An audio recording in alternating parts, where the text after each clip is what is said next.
मुस्लिम मजलिस के प्रदेश अध्यक्ष मोहम्मद नदीम सिद्दीकी एडवोकेट अपने शाहजहांपुर दौरे के बाद आज बरेली पहुंचे। बरेली में सैलानी रोड स्थित गेस्ट हाउस में पत्रकारों से वार्ता करते हुए नदीम सिद्दीकी ने कहा कि जब भी कोई मुस्लिम जमात चुनाव की बात करती है तो अखिलेश यादव कहते हैं कि भाजपा जीत जाएगी, जबकि वास्तविकता यह है कि उनके मुख्यमंत्री रहते 2014 के चुनाव में उनके सजातीय वोटों की वजह से उनके 15 एमपी हारे। 2017 के चुनाव में उनके सजातीय वोटों की वजह से भाजपा सत्ता में आए।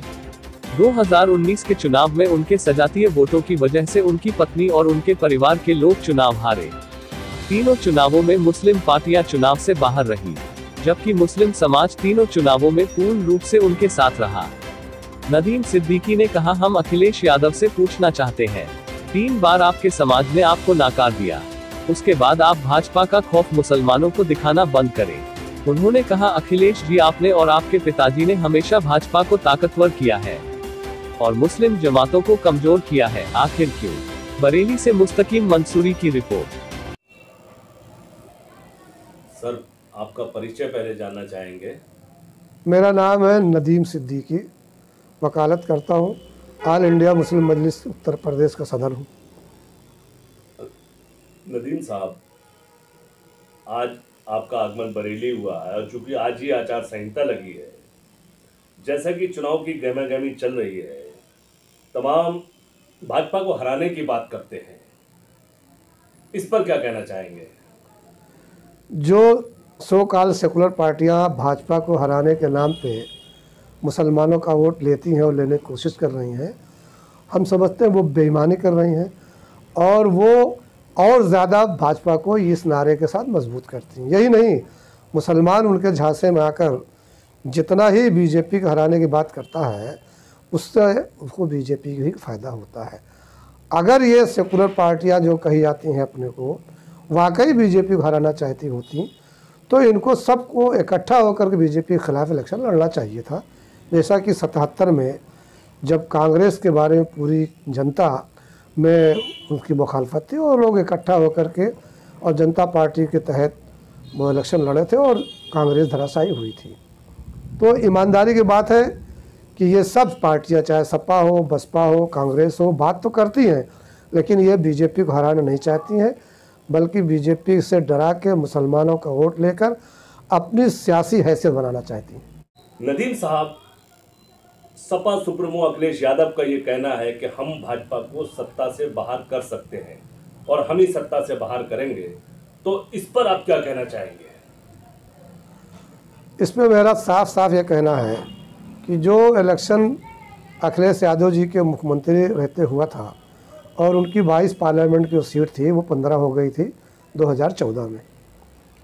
उसके बाद जब इन्होंने 2017 का चुनाव लड़ा तो भी मुख्यमंत्री थे और मुसलमानों के अलावा इनका यादव का वोट भी उनके साथ नहीं रहा, जिसका रिजल्ट सामने आया। तीसरी बात, 2019 में ये जो 5 सीट इनको मिली वो भी समझ लीजिए कि मुसलमानों का वोट ज़्यादा रहा। इनकी पत्नी खुद हार गई, इनका चचेरा भाई धर्मेंद्र खुद हार गया। तो इससे साफ हो गया कि इनके साथ इनका यादव वोट भी नहीं रह गया, वो भी हिंदुत्ववादी लहर में बह गया।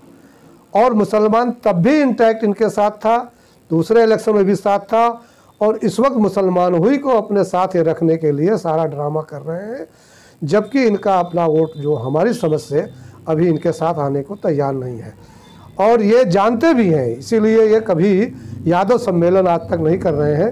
तमाम बिरादरियों का सम्मेलन उन्होंने किया, सेमिनार किया, कॉन्फ्रेंस किया और इनको आज भी यकीन है कि यादव इनके पकड़ में नहीं है। और हमारे जहाँ तक इत्तला है, यादव 50% से ज़्यादा भाजपा में जा चुका है और आने वाले इलेक्शन में इनको पता चल जाएगा कि इनके साथ सिर्फ मुसलमान खड़ा हुआ दिखाई पड़ेगा। और जो ये बात करते हैं कि हम बीजेपी को हम ही हरा सकते हैं, ये झूठ बोलते हैं, मुसलमानों को धोखा दे रहे हैं। इनका शुरू से रवैया रहा है कि बीजेपी को हम अगर हराने की बात करेंगे तो मुसलमान हमारे साथ रहेगा और हम उनका वोट लेकर के अपनी हैसियत को बनाए रखेंगे ताकि आगे चल के हम इसमें सौदाबाजी कर सकें, इसके अलावा और कुछ ना। यही बात मुलायम सिंह जी करते थे, मुसलमानों को वोट लेते थे, कांग्रेस के खिलाफ मुसलमानों को भड़का के वोट लेते थे और जब सत्ता की बात होती थी उसी कांग्रेस से जिसके खिलाफ मुसलमानों को वोट लेते थे, ये जाके समझौता करते थे, मिनिस्टर होते थे और फ़ायदा उठाते थे। आज भी इसी डगर पे अखिलेश जी चल रहे हैं। नदीम साहब, अखिलेश यादव मुस्लिम जमातों से दूरी बनाकर रख रहे हैं, मुस्लिम नेताओं को अपने मंच से दूर रख रहे हैं, इसकी क्या वजह है?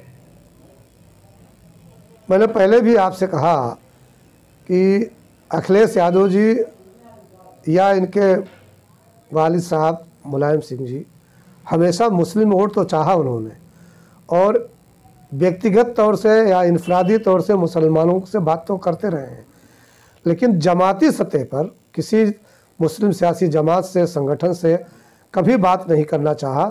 और अखिलेश जी उनसे भी आगे निकल चुके। वो समझते हैं अगर मुस्लिम जमातों से हम बात करेंगे उन्हें सीट देनी पड़ेगी, अगर उन्हें 50 सीट देंगे तो 50 नहीं तो 30, 40, 35 वो जीत जाएंगे और आगे चल के उनका और क्लेम बढ़ेगा। और उनका चूँकि बेस ही मुस्लिम रह गया है तो वो अपने पैर पे कुल्हाड़ी क्यों मारेंगे जो मुस्लिम सियासी जमातों को अपने साथ लाएंगे या उनका नाम लेंगे। आज वो ये समझ रहे हैं कि मुसलमान तो हमारे साथ है ही है, हम मुसलमानों की बात करेंगे तो जो हमारा हिंदू वोट हमसे नाराज़ हो जाएगा, उसको इकट्ठा करने के लिए वो दौड़ भाग लगा रहे हैं। मुसलमानों को तो अपने झोली में समझ रहे हैं, हालांकि ऐसा नहीं है।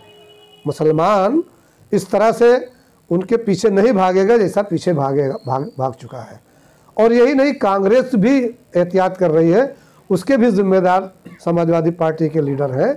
जब उन्होंने दूरी बना ली तो कांग्रेस को मैसेज गया कि जब मुसलमानों के बल पे ये हुकूमत करते चले आ रहे हैं और पूरा वोट 80%, 90% पाने के बाद भी उनके इशू की बात नहीं कर रहे हैं, तो उनको भी एक हिम्मत मिली कि हम काहे बात करें।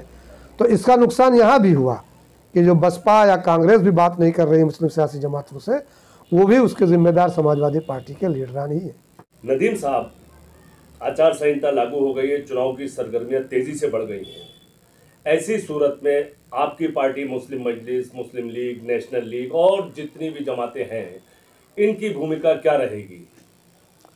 अभी हम लोगों के आपस में बात हुई हो, करीब करीब हम लोग ये तय कर चुके हैं कि जो सीटें हम लोग लड़ सकेंगे लड़ेंगे, और बाकी पर हम लोग तय करेंगे कि क्या करना होगा, किसको समर्थन देना होगा। अभी फ़िलहाल मुस्लिम मजलिस, पीस पार्टी, उलमा काउंसिल, नेशनल लीग, मुस्लिम लीग, हम लोग आपस में ये एक इत्तेफाक कर चुके हैं कि हम लोग बैठ करके कुछ सीटें तय कर लेंगे, जो बचेगी उसके बारे में अब आगे फैसला करेंगे। तो नदीम साहब, अगर अब मान लीजिए मिसाल के तौर पर अब 50 सीटें या 100 सीटें लड़ते हैं तो इससे भाजपा को फायदा पहुंचेगा और समाजवादी कमज़ोर होगी। देखिए, ये तो प्रोपगंडा बहुत शुरू से किया जा रहा है, बल्कि हम आपको याद दिलाएं कि जब आरएसएस और भाजपा का वजूद इस तरह से नहीं था, जनसंघ का वजूद था, तब से नेहरू जी की पॉलिसी रही है कि मुसलमानों को हिंदुइज्म से डरा करके वोट लेते रहे। उसी पॉलिसी पर हर पार्टी चल रही है और काफ़ी दिनों से कहा जाता है जो भी वोट मांगता है मुसलमानों के मसाइल पर नहीं कहता, बल्कि ये कहता है कि हम बीजेपी को हरा रहे हैं। और अगर मुस्लिम ऑर्गेनाइजेशन के लोग, मुस्लिम जमात के लोग अगर इलेक्शन लड़ेंगे तो वहाँ पर बीजेपी जीत जाएगी। ये बिल्कुल गलत है। ये यूँ कहिए कि 1998 में मैं खुद पार्लियामेंट का चुनाव लड़ा था कांग्रेस के से समझौते से, गोंडा से, तो उस वक्त बीजेपी वहाँ हार गई थी। 99 में हमारी पार्टी नहीं लड़ी गोंडा से तो बीजेपी जीत गई थी। तो ये कहना बिल्कुल गलत है। और आपको बतावें, जो ये पिछले 3 इलेक्शंस हुए हैं इसमें कोई मुस्लिम सियासी जमात कहीं नहीं दिखाई पड़ी, कहीं फाइट नहीं किया। तो इन तीनों इलेक्शन में कैसे बीजेपी जीत गई, इसका जवाब हम ख़ास तौर से अखिलेश यादव से इसलिए चाहते हैं कि वो ज़्यादा प्रोपगेट कर रहे हैं कि अगर मुस्लिम सियासी जमातों का हम नाम लेंगे या मुसलमानों की इशू पे हम बात करेंगे या मुसलमान जमात लड़ेगी तो बीजेपी जीत जाएगी और सेकुलर पार्टियों को नुकसान होगा। हम इनसे जवाब चाहते हैं कि पिछले 3 इलेक्शन में मुस्लिम जमातों ने भरपूर हिस्सा नहीं लिया तो कैसे बीजेपी जीत गई।